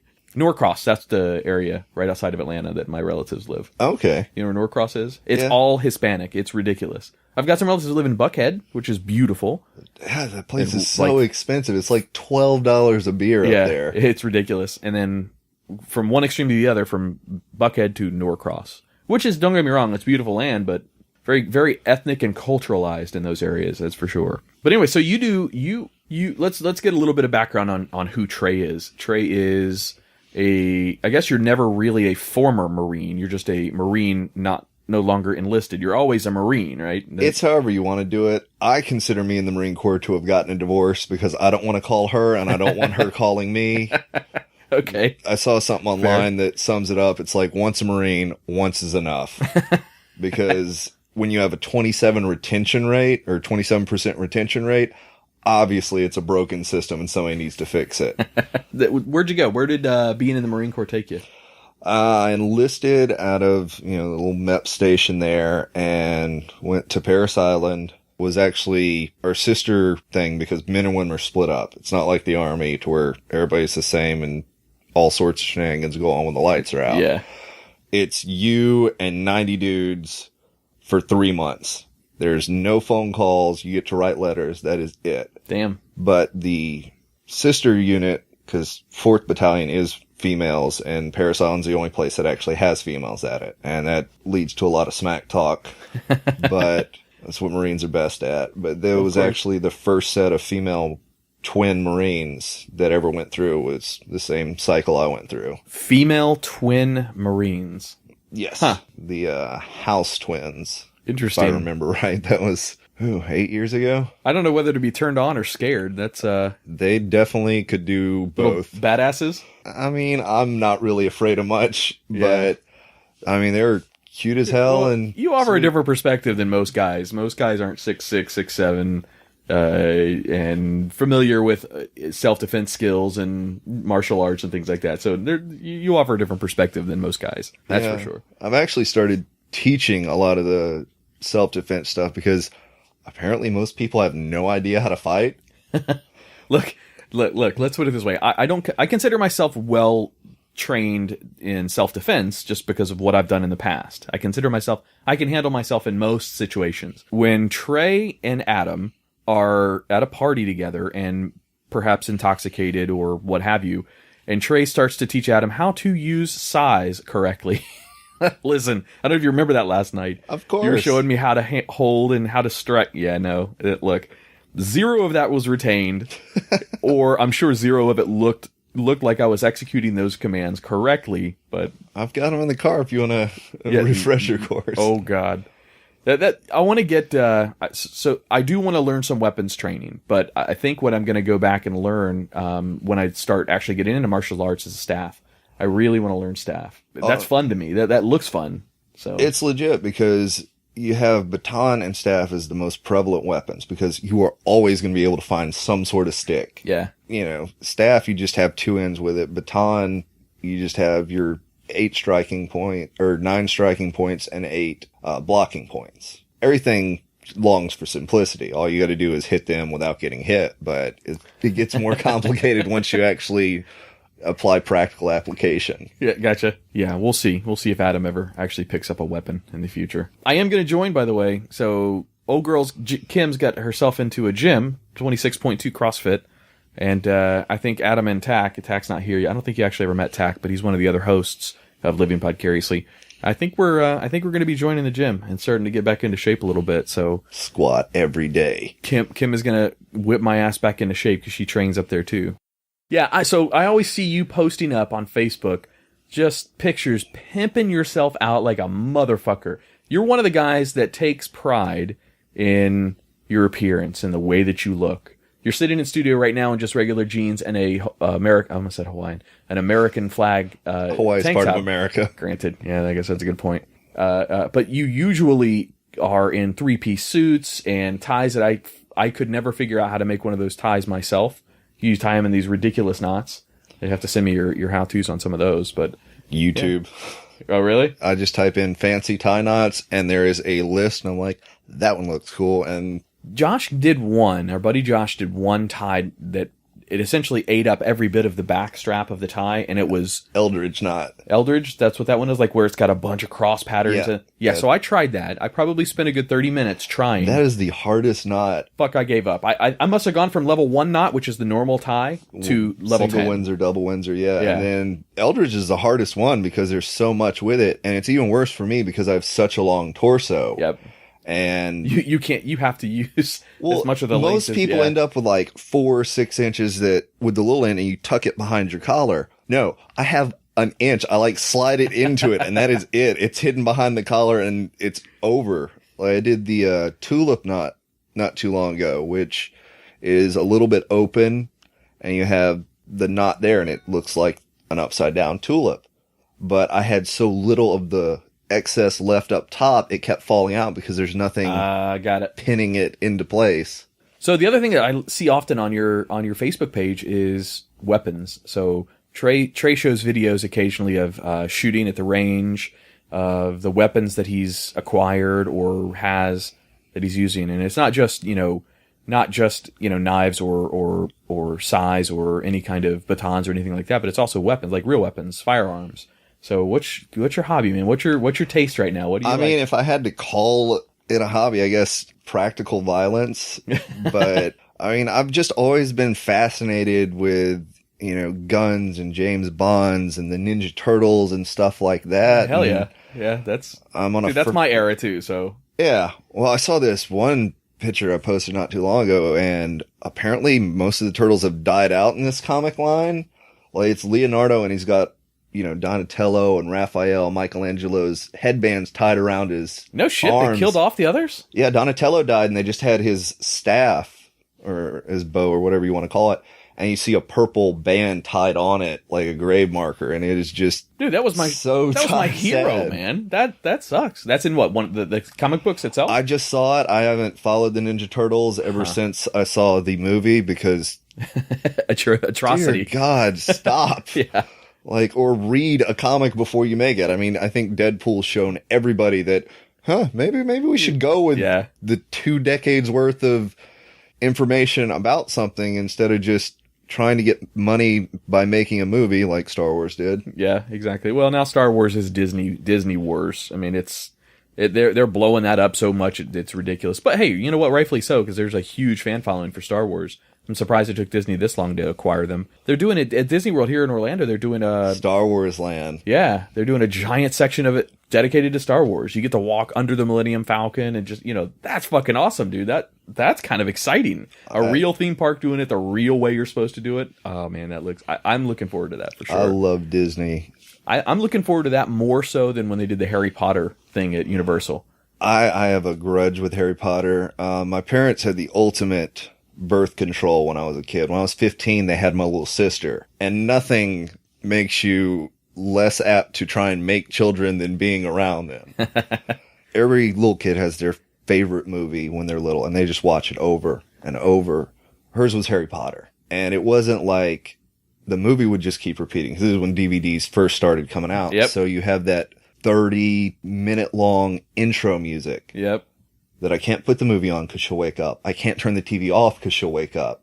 So you just have to sit there with that 30-second thing. And and you're trying to nap on the couch, and that's all you can hear is that motherfucker repeating itself over and over and over. Oh, yeah. Oh, yeah. Drove me mad.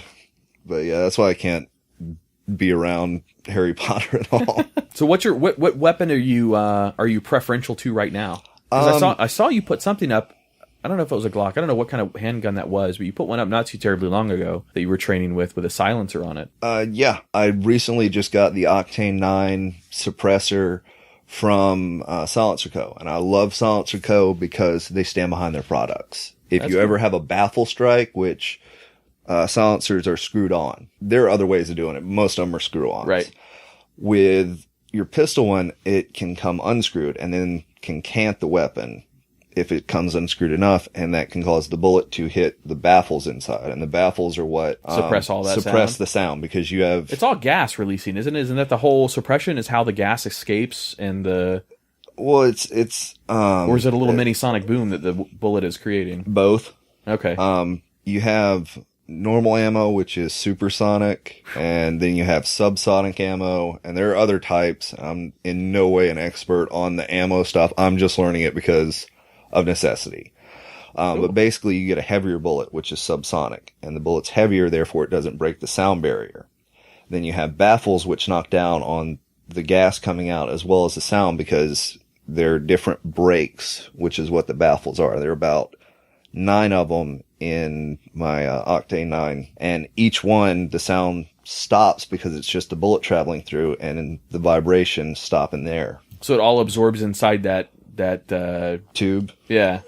That's cool. Pretty much. And it knocks it from being this loud gun sound to sounding a little bit worse than a cap gun. Yeah. Well, you still have the mechanics of the gun sound. So it's like you cocking it back because that's that sound you can't there's control. No suppression on that, yeah. But you're just basically controlling the explosion sound, which I teach people firearms, I teach people hand-to-hand stuff.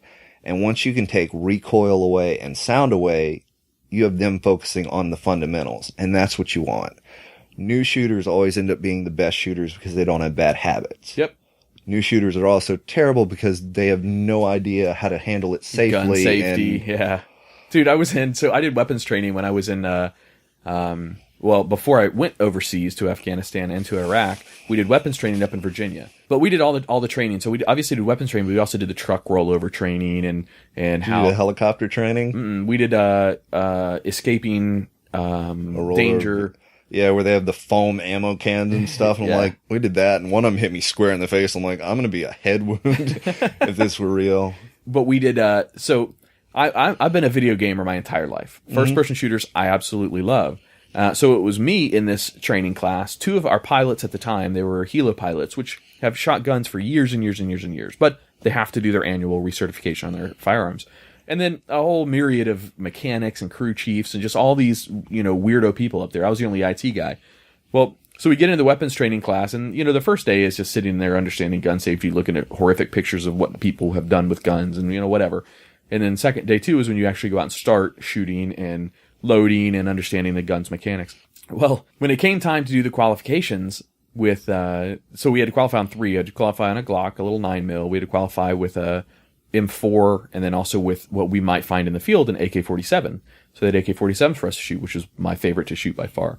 But we did all the weapons training, and we did all the, accuracy and the shoot 7 rounds in under 4 seconds, and all that stuff.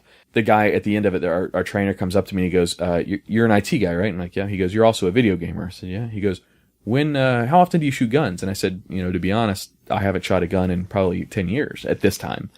And he's like, yeah, that's typical, because I had the highest accuracy rating.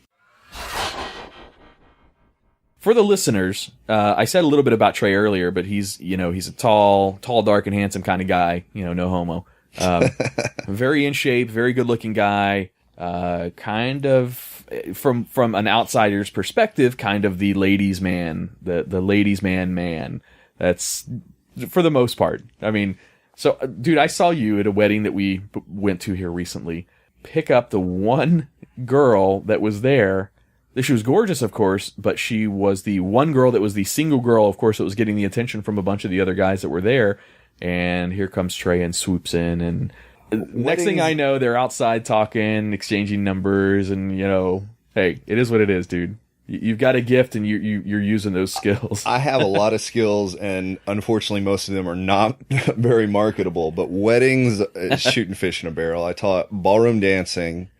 Then I enlisted to get my man card back, mostly. I don't know. I've always been a better communicator, conversely, because I'm super dyslexic. Of course, I went to public school, so nobody caught on to that. So math, writing, I'm terrible at, and I apologize to everybody I've texted. No, you have good improvisation skills. So you can take a situation, from what I've seen, you can take a situation and then turn it into, mold it and turn it into whatever you want. That's just what happens. And you also, dude, you do a lot of shit. So you play guitar and sing as well. So at our friend Dan and Stephanie's wedding, you performed at their wedding. That was fucking cool. How do you have time to do all that and everything else you do? I don't sit still well. Unless I'm doing a Netflix binge, which God bless Netflix, and the people that actually pay for it and let people like me, your friends, mooch off your account. Yep. But I just now started paying for Netflix again, because the accounts that I had prior, I guess my friends stopped paying for Netflix, so I didn't have any more. So I've just bought my Netflix subscription again. Yeah, mine, buddy of mine, Rob, he's a paramedic, and hats off to him for dealing with that kind of craziness day in and day out. I've been on his account for 3 years. God bless you, Rob. You're a good guy. He is. He did the... Unless he doesn't know. If he doesn't know, then that might get uncomfortable. Nah, he totally knows. Nah, he did the Super Spartan race with me, and to date, it is the worst thing I've ever done. Because it rained for a week prior. It's an ex-motocross track. And then we went in the muddy mess. Well, we went in the middle of the day, so the ground was just beat to shit. So it was silt we were basically running on, and you couldn't take a full-size step. It was so slick.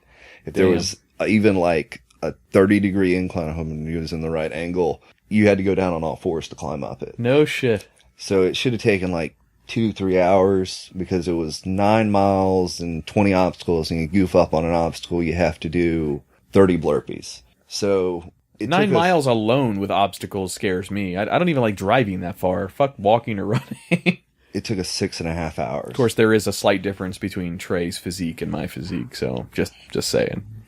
Good genetics. Dude, I was in Afghanistan. It's a side story. My very first trip over to Afghanistan. I'd been to Bolivia and Peru and a couple of other little places before, but I'd never been to the desert.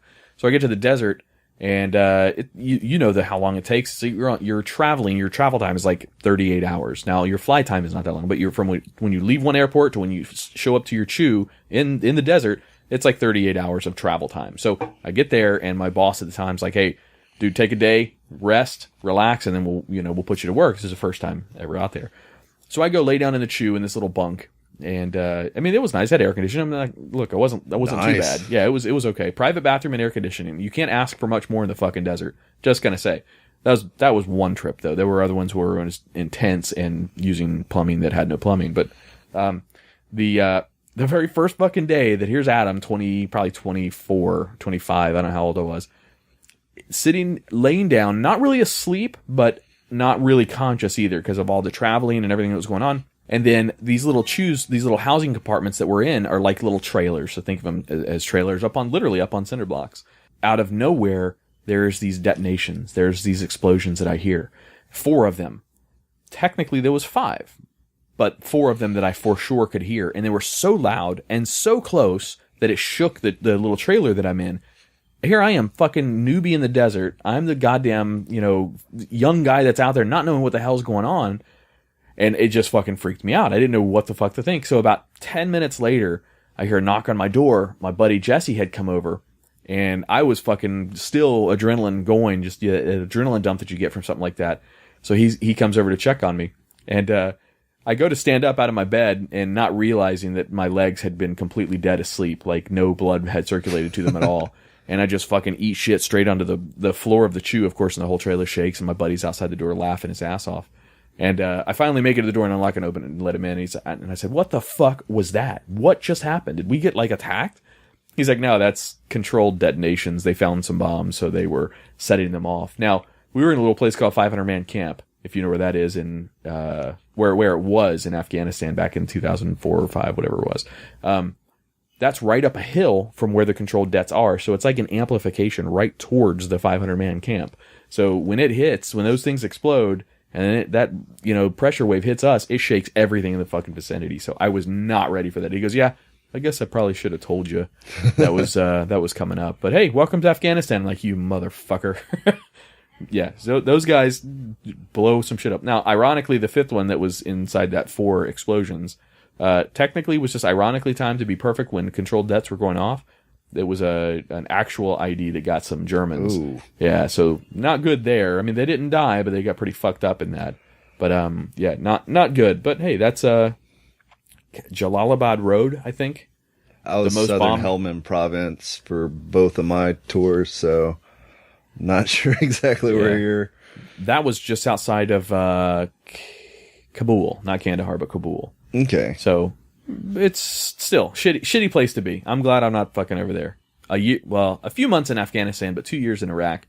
Well, it's getting so much worse because they keep cutting funding. Like when I did my first tour over there, we had steak and lobster every Sunday because you're at war.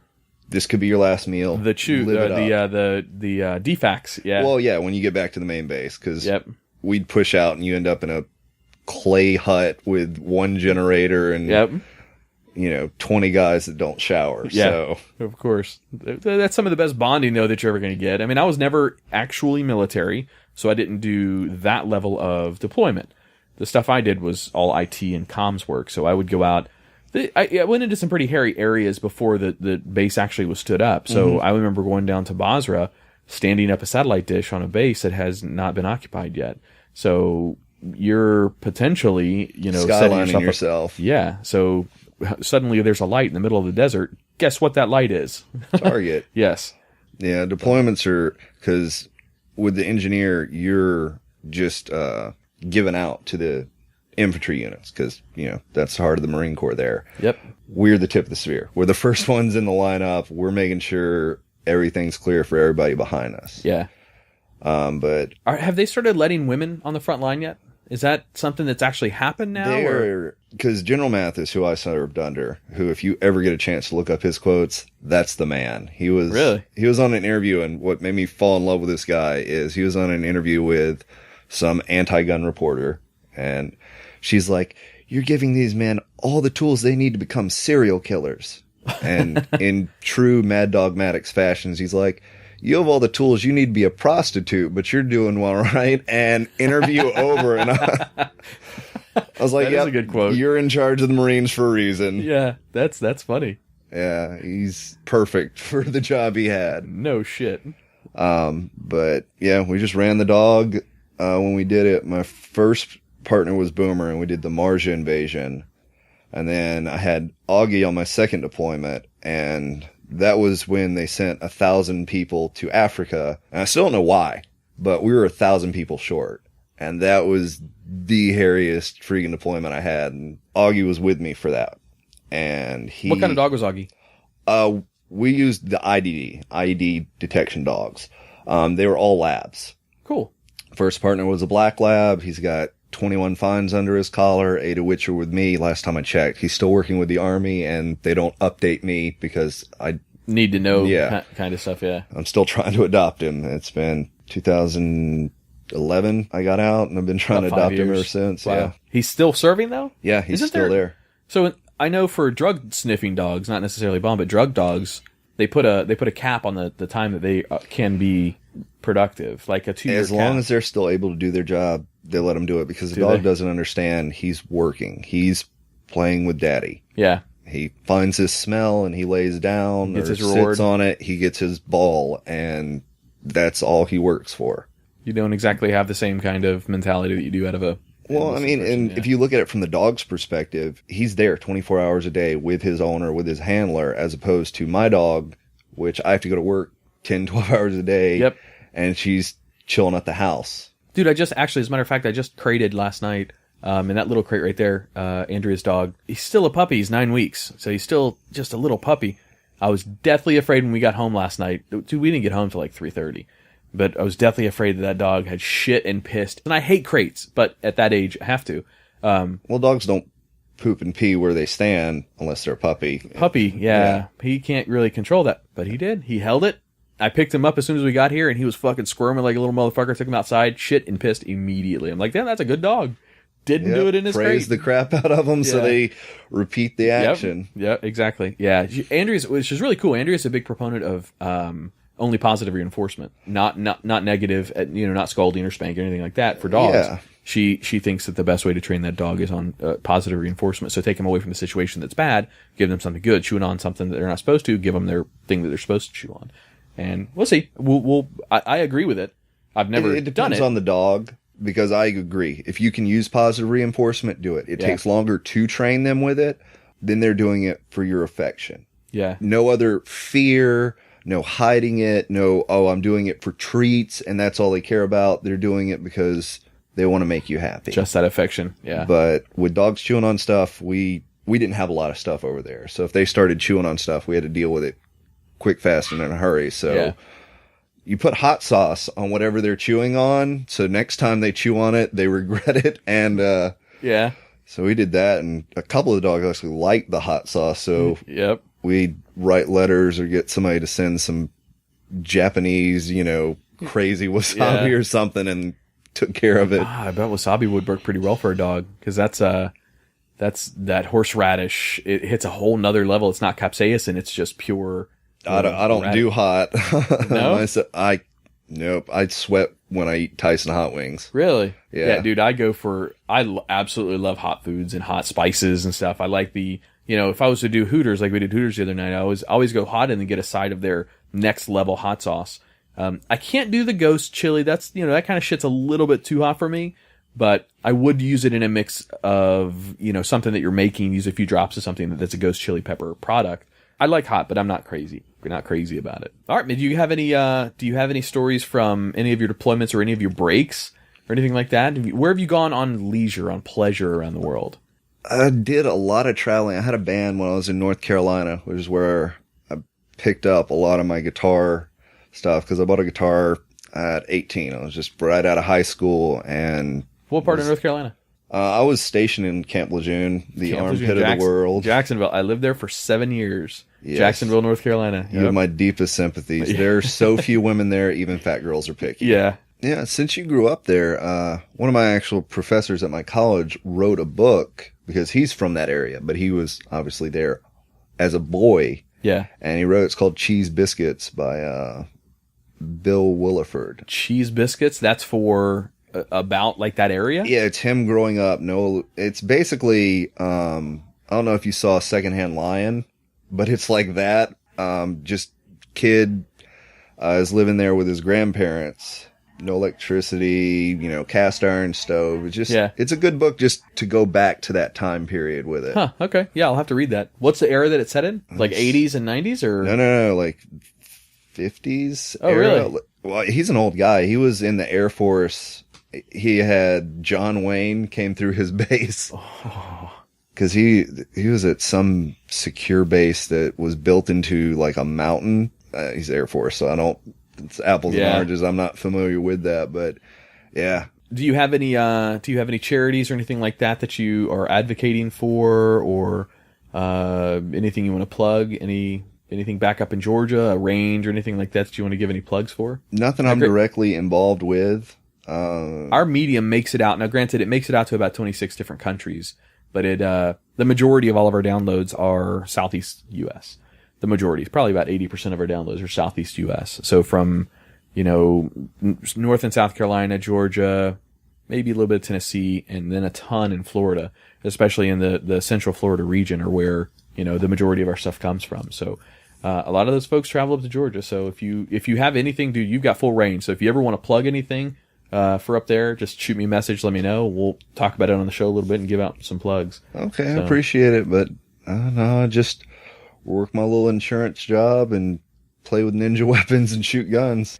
I went to the mall and got my hair cut to look nice because I took Kim out to some Brazilian.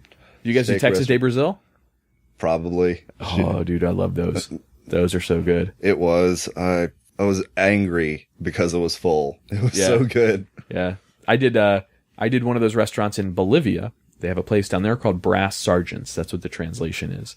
And it's a rodizio is what they call them, but it's a nonstop meal service. And you're sitting in this little place. So Texas Day Brazil, for listeners, is all you can eat steak and lamb carnage place, really. I mean, it's tons of different meats. And you have, I don't know if at that one, but at most of them, they have a little, like an hourglass on the table or some kind of indicator, red or green. It was a coaster, and one side was red for stop bringing us stuff. The other side was green for, hey, bring it on over. And then all that they do is the chefs walk around with, the big sides of meat, and they walk literally up to your table, and you tell them what section of that, side of beef or chicken or whatever you want cut off and sliced onto your table. Well, in Bolivia, it was similar. You're sitting in this room, and around you on the outside of the wall are all these open flame pits, and that's where they have all the food. And you've got down there, they had a little hourglass. You'd flip it over, on whatever side you wanted it, green or red. So they had the traditional churrasco meats, steaks, chicken. They had some lamb and some other, exotic meats. Then they start coming around with the other parts of those animals that you wouldn't normally eat. So at this place in Bolivia, I got to try cow udder or teat, cooked udder, the tongue of the cow. I had that. Wasn't that bad. It was a little bit chewy, but it wasn't too bad. Chicken hearts, cow liver, and then the intestines. Now, that sounds horrible, but to southern U.S., chitlins are intestines. Obviously washed out clean, deep fried, and served. But we deep fry everything. Yeah, you could eat anything if you deep fry it. But I tried that too. I did not care for that so much, but I tried every bit of it. I tried all of the animals that they were serving down there, at least to get the experience and say I did it. Yeah. Teat was probably the most interesting tasting, I guess you would call it a meat, that I've ever had. It was sweet, and it melted like a filet mignon. Not quite. It almost like it was an explosion of flavor when you bit into it. Not gross, but and then it was such a tender and soft meat. I'm trying to think how to describe it, but it disintegrated as you were chewing it, which was completely unusual for eating any kind of meat. I have nothing to compare it to, but yeah, my friend up in Georgia, he's even more eccentric than I am. He actually found a website to where you can buy lion meat. And there's a year-long waiting list. It's $250 a pound. How do you know it's lion meat when you get it? I'm sure that he just told me the story. I didn't, go through all the proper fact checks because I'm not spending $250 a pound on meat. Yeah, no kidding. But the lion heart is $1,000. And he was trying to get all of us to go in so we could all eat a lion heart. You eat a lion heart and suddenly you have more testosterone. You're going to be fucking for hours. Man. That's how Sylvester Stallone stays in shape at like 800. No, Sly was busted in an airport, I think in Atlanta, actually. I don't remember where, with HGH on him. Well, good on TSA for catching something. Yeah, no kidding. Usually they just make me throw stuff away and rebuy it in their gift shop. I want them to lift the ban on transporting edibles across state. Just saying. Assuming it was legal here, I would partake in some edibles. But all right, Trey. We appreciate you coming in studio today. Like I say, if there's anything that you want to, throw a plug out for, or get our listeners to support you behind whatever, just let us know. And don't be a stranger, man. I'll set up a Skype. You can call in on the next couple of shows. We usually record every Monday night now. And then the shows are released on Thursdays. So like your show we'll record Monday night for the regular show, and then I'll incorporate some of the interview segments out of this for Monday night's recording, and then Thursday it'll be released. So your show will come out on Thursday. Can I tag you on Facebook when we publish that one? Yeah, okay, go for it, and you can throw some of my videos and stuff up with it, because my new thing is I'm playing with butterfly knives. Saw some of that online, and it is gorgeous. Let me tell you, when you were playing around with one of those knives last night, and that was the trainer. Adam was potentially inebriated a little bit. That was pretty fascinating to watch. They do it with like classical music behind it, and they get both hands flowing with it, and it's no shit. Yeah, it is gorgeous to watch. Cut my dick off playing around one of those things. I've actually flailed it wrong and hit myself in the dick at least a dozen times, and I've only had this thing a week. So ladies, he's got nicks all over his dick. Don't worry, it's not. No, that's with the trainer. I do not play with the actual bladed knife. I just carry one because it's beautiful. Yeah, fun to play with. Can you get in trouble for carrying that around for the trainer? The trainer, I mean, it technically can still cut. No, it can't. No, not at all. I thought it had a blade on it. I thought the one I was seeing. It has a blade shape. It is completely dulled. But, I mean, you can get about as much trouble as having a butter knife if somebody wants to really be a jerk about it. There's no point to that. You cannot cut with that at all. I mean, you could bludgeon somebody with it, but you can't. Yeah, I mean, it depends on how jerkish somebody wants to be. Hold it on the other side. The part with the dangly part is called the bite end, and that's the sharp side. That's where the blade would actually be? Yep. Except for there's an inch at the beginning of the blade on the bite side, and both of those are completely dulled, even on the real thing, because they use that in a lot of it, because it's based off of a Filipino blade called a Bayosong. I'm probably mispronouncing that, but they have those, and they have them in different sizes. I've actually seen people use them, and they're 3 feet closed, so they get humongous, and there's a whole fighting style with that. I would have to watch videos on how to actually spin that thing. Cool. That's a fun toy. Yeah, it was like $8 online. Really? Yeah. Not bad. Yeah. Well, cool. All right, so this is going to go into episode number 6 for Living Podcariously. Check out Trey online at Facebook. You can find him just under Trey Easterling online, right? Yeah. And then he's a friend of the show, so you can see him on the like page as well if you guys are interested in talking with Trey. But he's probably our manliest man listener. So I challenge somebody to be more of a man than Trey. All right, brother. All right, man. Well, thanks for having me. Dude, thanks for coming in. It was a blast. We hope to have you back down here again when you make your cycle through. Next time you're down, we'll actually do it while we've got a studio cast in here. So when I've got in Tach, as well as maybe a couple of other guests that I got coming in and out. And we want to get our boy Josh back over here again to do another episode. Oh yes. So we'll have Josh Wilson over. Maybe you can come down that day. Well, cool deal. All right, brother. Trey, we appreciate you coming on the show, and we will see you soon. All right, thank you. Hey guys, this is Tach from Living Podcariously. You can also check out other content I have. I also co-host a podcast called Taint Funny on iTunes and Stitcher. It's me and 3 of my buddies. We talk about movies, television, video games, comic books, you name it. It's a comedy podcast called Taint Funny, and you can check us out at taintfunnypodcast.com.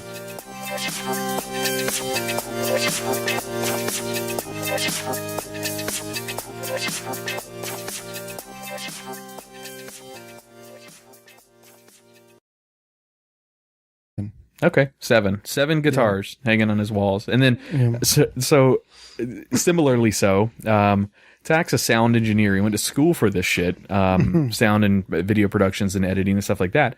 And in my studio, well, our studio here at Living Podcariously, I've got 2 mixers, a couple mic stands, nothing that's too elaborate. It's nice and they're good quality shit, but it's nothing too elaborate. Tach's got rack mounted compressors, rack mounted recorder, this giant fucking 20 port mixer board, just crazy setup. This is a little behind the scenes stuff for us. I do a lot of my editing in post, so the intro music that you hear isn't necessarily a recording at the beginning of the show when we're talking. I just do all that stuff in post. Tach was pretty cool. He was doing all that shit live on the fly like a real radio station, which was pretty cool. Yeah, I like doing that. We did a couple episodes where I edited the music later, but I really like the live of it. I like listening to the show and listening to the music and then doing it all live. Yeah, I agree. Hopefully we can get some product integration sponsors in here and they can donate some higher end equipment like what you've got, so I can start doing that stuff with us here as well. Right. Oh, my phone is vibrating. But anyway, so hopefully we can get some better equipment in here, kind of like you guys have it there. But I was really impressed. I had a good time. You guys hit some pretty cool topics. So if you guys do like I do, I strive to find good podcasts to listen to. Obviously, when you get past the big stars like the Adam Carolla's and Jimmy Kimmel's or Mark Maron, Mark Maron, whoever out there is podcasting, when you get past those, you're looking for more focused podcasts on what you like to listen to. And Taint Funny is comic books, media, movies, music, television, movies, everything you can imagine in media. That's pretty much the topics of conversations that they have. So I had a good time. We talked about some comic books, heroes of mine when I was a kid, and what kind of movies I'm into and shit like that. Had a good time. And got my chance to poke fun at Tach. It's weird in your studio, in the Taint Funny studio. Yeah. It's like a contagious effect. Everybody picks on Tach, and I thought it was just that group of people, but when I was there, I started doing it too. I don't understand how it happened. It just kind of did. But yeah, it's just it's a nice little social experiment, kind of like what we talked about. That's a good point. Oh wait, was that on Twisted 10? Or was that Living Vicariously? How many podcasts do we produce? I don't know. They all run together now. Yeah, they do. So when do those episodes come out that folks can listen to? To include Eric's, I mean his as well, but well, Eric's episode will be tomorrow. By the time this is out, it's already out. They come. Release every Tuesday, so okay, once a week. Tuesdays. I try to release every day, if you know what I mean. Yeah. Oh no, I do that, but hopefully one day I'll have a girl. You'll have a reciprocating partner. Yeah. But your first episode will be on next Tuesday. I believe that's the 22nd. All right, cool. Let me just double check it. Yeah, the 22nd. And then the next 2 subsequent Tuesdays after that. So if you guys are looking for more content, you like this type of genre of podcast, go download Taint Funny. It's the exact same stuff. It might not have as many, dick and vagina references as Living Podcariously, but it's right up the same level of comedy. Yep. Oh, cool. Cool. So, do you know what today is?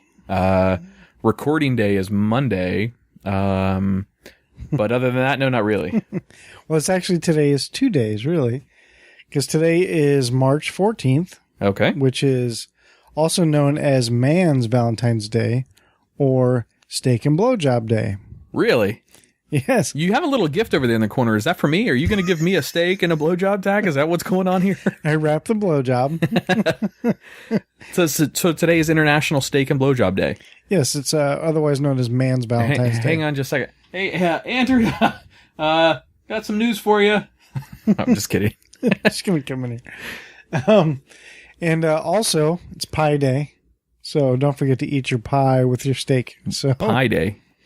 3/14. March 14th. March 14th. 3.14. That's right. I like last year's. We kind of talked about this earlier. I like last year's Pi Day better. So the pi is 3.14159. Mm-hmm. Well, how they say it's Pi Day this year is you average that one aside. That's a real thing. Go look up porn for China with her sex tapes released. It's quite interesting. She's got a pinky sticking out. Intimidated. Let's see.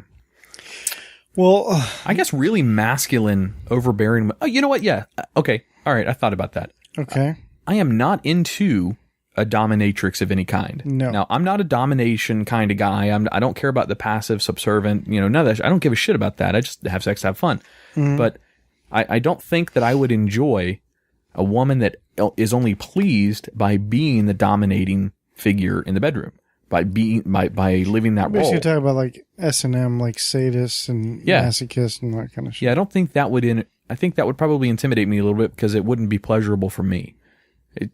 Maybe it would. I don't know. I've never done it, but I don't think that I would enjoy it. No. I've never fucked a guy either, and I don't think I would, but I can't speak from personal experience. So, Right. You know what I mean? That kind of stuff, I don't know. I think that would probably be the only experience I would have that would be intimidating. Yeah, like, I think my only intimidation would be because I've put on a little extra weight now. And so, like, if I was, let's say it was planned and set up and I was sleeping with Mila Kunis tonight. Yeah. I would be a little intimidated, a little concerned because, like, maybe like, well, maybe she won't find me attractive or whatever. That's Rufinol. We're not all as beautiful. That's what Rufinol was invented for. We're not all as beautiful as Ashton Kutcher, so I don't know. But, who knows? But if she already has seen me and it's like, oh, yeah, no, definitely it's happening. What if she came up to you, Tach, and said, Tach, I really like redhead guys with a little bit of a belly. Because you're not a big guy, let's face it. Score. But you have a little bit of a belly. If she said that, if she goes, that's really my Said fetish. no woman ever. Yeah. But what if she did? Some girls like guys that have some bellies. Right. I actually knew a chick who actually prefers, like, my build. Huh. And So that's a very wise woman, whoever you are out there. yeah. If there's any other ladies out there that do prefer that, Tach's not, look, you're let painting me yourself. know. You're painting yourself like a.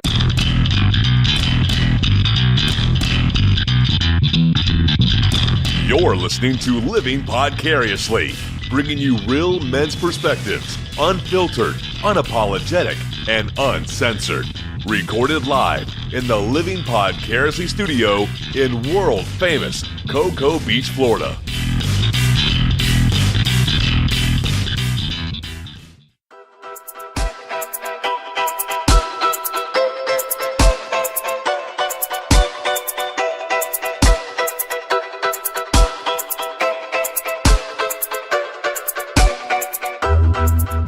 Welcome to Living Podcariously. I am one of your hosts. My name is Tach, and sitting next to me, Hey, my name is Adam. and welcome to the show. This is episode number 6. Oh, yeah. Oh, yeah.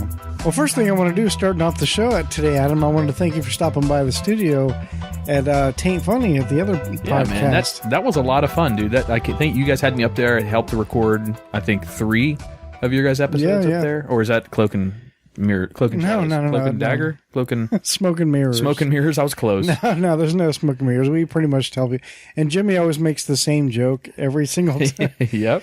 God, I haven't talked to you guys in a long time, since last week. Even though it's just only minutes between each episode. No, that was fun. I think the only person I didn't get to sit on was Eric's, because you guys had already recorded. I didn't get to sit on Eric's, but I sat in with your episode, Jimmy's episode, and Johnny's episode. And yeah, dude, that was a lot of fun. Thank you for having me up there. Oh, no. Tach, so was a blast. for listeners, Tach Studio has got, so in my studio, it's pretty straightforward. I mean, think of it like a man's den. I've got a surfboard that's in one corner. I've got one guitar that was my grandfather's from when he was, I don't know, 20. I've got some sound dampeners and some chairs and couches and shit like that. Tach Studio has goddamn like 15 guitars hanging on the walls because Tach used to not that many. Well, Tach used to be in a band. Well, all right. Yeah. So what is it, like 7 or 8? Well, technically, if you want to get specific, I have 5 guitars, electric guitars, 1 bass, and 1 acoustic. So 7. 159 up into 16, so it's 3.1416. Well, last year it was more accurate, 3.1415, and then the next 3 characters were the time, 9 in the morning. Mm-hmm. But hey, it's that'd be semantic, cool. really. It's kind of like May the 4th. too. So you eat steak, you get a blowjob, and then you also eat pie on today's date. Yes. Okay, Eat your girl's pie. I like it. So so March 14th every year is International Pie Day. Is that the idea behind as well it? as steak and blowjob day. As well as steak and blowjob day. It's just a great day all around, All really. right. Our female listeners out there, hook your boys up. Even look, that is a gift that even if it comes in belated, it's an okay gift to give belated. I'm just saying, like a belated Valentine's Day kind of makes you look like a douche. It's better than nothing, but giving your girl a belated Valentine's Day card or a birthday card or something after the fact, and she kind of is, well, girls, we will not get upset with a belated steak and blowjob day. All right, that just is not ever going to happen. What's kind of neat too is about on Pie Day is my work celebrates Pie Day, so we had like pies everywhere. No shit. Yeah, just a huge assortment of pies. They do it every year. Tach works at a pie factory though, so it's a little odd. Oh yeah, that's probably explains it. So Adam, are there any types of girls, famous? Yes, all of them. Sorry, I didn't famous, understand. professional, etc., that you would be intimidated to have sex with? And Intimidated to have sex with? Give me a second. Let me think about that one. Yeah. I have to think about it too because I don't have an answer. A lot of guys might answer yes if it's a supermodel or some female figure that they've always aspired to be with or fantasized to be with. They might say they have issues with that because of the way they look or something like that. I really don't give a fuck. I have no, I know how I look. I'm comfortable in my skin, so I don't ever have any reservations about that.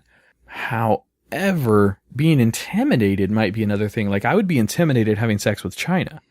All right, the wrestler. Oh my god, because her cock is bigger than mine. Yeah, she's got a big old hanging banana down there. Joke